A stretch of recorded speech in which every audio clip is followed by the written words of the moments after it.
Member for McKellar. Thank you, Mr Deputy Speaker. I understand what the member for Melbourne is saying. He is saying that if this policy were to remove income from people, that the result of that might be that they would find themselves homeless because they cannot afford rent, that they might turn to crime because they cannot afford the basics of life. So it is my hope that the Greens would reconsider their opposition to this bill on the basis that we will not be removing income from a single person. No person will not be able to afford rent because they will not have income removed from them. No person will need to turn to a life of crime because they will have income removed, because no person will have their income removed. So I would actually hope that the member for Melbourne would spend less time interrupting and more time listening, and perhaps he and his party would find it possible, find it in their hearts, find the compassion that is necessary to help people who are trying to make a better life for themselves, instead of walking from the chamber, instead of sticking their heads in the sand when people are crying out for help. Is that the Greens' way, Mr Deputy Speaker? He asked the question, what if your child, what if your son, what if your daughter found themselves in a horrible position where they couldn't get away from the scourge of drugs, that they become addicted to a substance that was destroying their lives? Well, let me answer that question on behalf of every member of the Liberal and National Party in this place. We would want a government, a compassionate government, to help, not to be driven by ideology, and when confronted with fact, not to run from the chamber as he has done. We need the Greens, we need all members of parliament to support a policy that speaks of compassion, that seeks to help all Australians, especially vulnerable Australians. Because, Mr Deputy Speaker, drug abuse is an issue that affects all aspects of lives of a user. It cripples relationships, families, it damages mental and physical health, whilst directly impacting an individual's finances and, importantly, job prospects. Substance abuse is undoubtedly a problem that is indiscriminate, suffered by Australians of all backgrounds. However, it cannot be denied that the prevalence of drug abuse amongst those out of work and receiving welfare payments is a particularly concerning issue, with studies showing that such Australians are 3 times more likely to have recently used illicit drugs as opposed to those with a job. In these cases, not only is drug abuse perpetuating the cycle of unemployment and dependency on welfare, but you, the taxpayer, are also subsidising it. Mr Deputy Speaker, while this government is certainly opposed to taxpayers indirectly funding drug dealers and the black market economy, addressing this is not the primary focus of this bill. In fact, it's not the focus of this bill at all. This bill is about saving lives, not saving money. This government will not stand by and continue to allow Australians with drug and alcohol addictions to suffer in silence. Welfare is supposed to be a hand up, not a handout, and most certainly is not intended to fund actions that hurt the very people we are supposed to be helping. The trial of drug tests for welfare recipients proposed by this government is one step, only one step, in addressing this scourge, breaking the cycle of addiction and abuse for drug users. Now, if a positive externality of that ensures taxpayer funds are no longer being wasted on such detrimental drugs, no doubt the Greens would oppose it. If we could stand here and say it's going to cost more, that would ensure the support of the Greens. Well, I'm here to say it will actually cost more, because this government is willing to invest and spend to help those who need our help. We want to make it clear that we are not punishing those suffering from substance abuse, we are helping them. By taking away their ability to purchase the very drugs which have and continue to ruin their lives, their families' lives and their friends' lives, we are making a difference. That is what true compassion looks like. Opposing this bill is quite frankly confounding. because by opposing it, the Greens are permitting people to continue habits which are making their lives worse. We are not going to stand by and allow vulnerable Australians to be victimised by criminal drug dealers.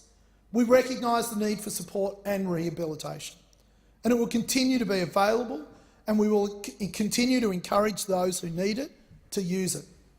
What we are doing, however, is ensuring that those who return positive results for illicit substances no longer have the means to keep buying. Through tried and tested programs such as income management, we can make sure that the majority of welfare payments made to such an individual are spent on necessities rather than harmful drugs. In this way, we can not only ensure taxpayer money is spent appropriately, but we can cultivate positive attitudes that encourage wiser spending and remove all obstacles and hindrances to finding work. After all, research shows the best form of welfare is a job. Job seekers on New Start and Youth Allowance will not be required to pass a drug test in order to commence their welfare payments. When making a claim for a payment, job seekers will simply have to acknowledge that they may be subject to drug testing as part of their ongoing payments. Those who do test positive, of course, just like an RBT on the roads, will be given an opportunity to request a second test. All drug tests will be conducted by qualified third-party drug testing providers in accordance with normal drug testing standards.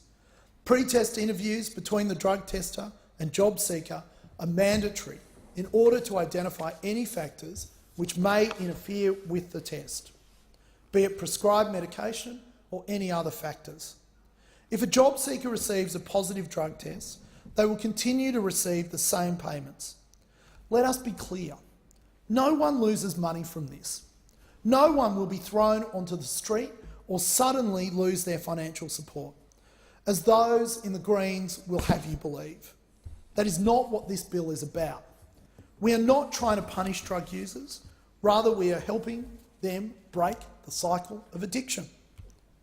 Job seekers who test positive to a drug test will be placed on the proven income management program. Income management does not alter the amount the job seeker receives. Job seekers' ability to look after themselves and continue to search for a job does not change. Only the way they receive their payments will change. A job seeker on income management will have 80% of their payment restricted to paying their bills and purchasing essential items. The remaining 20% of the payment is paid into their regular bank account and is accessible to pay for discretionary items. Those who are placed on income management will still be able to make purchases at approved merchants. The only discretionary items which they will not be able to buy are alcohol, smoking products and cash equivalent products like gift cards, as well as the withdrawal of cash itself. As well as this, income management will also restrict people from spending on any form of gambling, because, Mr Deputy Speaker, this is about saving lives and helping people get their lives back on track. Mr Deputy Speaker, income management and the cashless debit card both have the same end goal of saving people from the scourge of drug and alcohol addiction, but go about it in different ways. Income management provides a more tailored approach to welfare management, as opposed to the cashless debit card, which is a community-wide program, providing less individualised support for the participant. Income management is designed only for those who truly need our help and support, those burdened with the scourge of drug and alcohol abuse, those who will not be unaffected by this trial. This bill includes a measure to introduce a 2-year trial of illicit drug testing of 5,000 randomly selected recipients of New Start and Youth Allowance in 3 specifically selected local government areas across the country. These areas are Canterbury Bankstown in New South Wales, Logan in Queensland and Mandurah in Western Australia. Mandurah, sorry. These areas were chosen after a thorough selection process by this government identified them as key problem areas for drug abuse by welfare recipients. In doing so, we can ensure the trial is conducted efficiently, responsibly and in the areas that need it most. These drug tests will test for ice, ecstasy, marijuana, as well as opioids. These drugs are a vicious trap which ruin lives, limiting a person's ability to find a job and capacity to lead a happy and healthy life, fulfilling their full potential. Highlighting the gravity of the issue and its impact on the community is that in 2017 alone, there were 4,856 occasions when a job seeker named drug or alcohol addiction as the reason for not being able to maintain their job. That's nearly 5,000 people who would be productive members of the Australian workforce if it were not for the terrible affliction of substance abuse. Throughout the trial, there will be a comprehensive evaluation of impacts and the outcomes for job seekers. The benefit of holding these evaluations throughout the trial compared to after is so that any unintended consequences can be handled as they arise. The results of these trials will advise any future extensions as well as any potential rolling out of the drug testing program more broadly. Mr Deputy Speaker, I am committed to helping those in need, including in my own electorate of Mackellar. I would welcome and encourage a drug testing trial to take place in the local government area of the Northern Beaches without hesitation. I say this because I know that, like me, the people of Mackellar and the Northern Beaches truly care about everyone in their community, in our community, especially those trying to get back on their feet. We are committed to reducing the impact of drug and alcohol abuse on our community's most vulnerable, not only preventing its continuation whilst out of a job, but ideally creating and reinforcing positive habits that will assist struggling Australians when they are working again, preventing any relapse into drug abuse.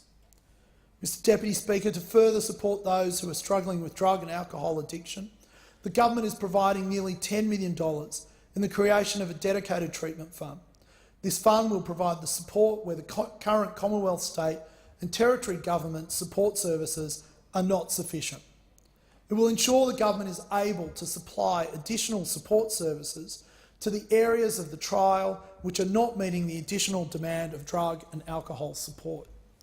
This is, of course, on top of the $689 million the government has already committed to reducing the impact of drug and alcohol abuse on communities, families and, of course, the individual. This includes a near $300 million investment as part of the National ICE Action Strategy aimed at improving treatment, aftercare, education, prevention, assistance and community engagement to tackle ICE. Illicit drug and alcohol abuse is a problem which affects many Australians across all different socio-economic backgrounds, but it is most prevalent among the unemployed. These trials and the measures in this bill will save lives by getting people out of their addiction and back to work. Drug dealers will no longer be subsidised with taxpayers' money, and people who truly need treatment will get it. No one, and I repeat, no one, whether they test positive or negative, will have their payments reduced at any time. This bill is a magnificent initiative of a government that cares about people, who wants to help people stop harming themselves and give them the skills to help them live their lives to the full. We are not passing a value judgment on those Australians out of work and struggling from drug abuse. We are simply ensuring that such detrimental activities are discouraged and that the Australian taxpayer no longer carries the burden of financing them. I support the trials. I would support them being held in my own electorate of Mackellar, and I commend the bill to the House.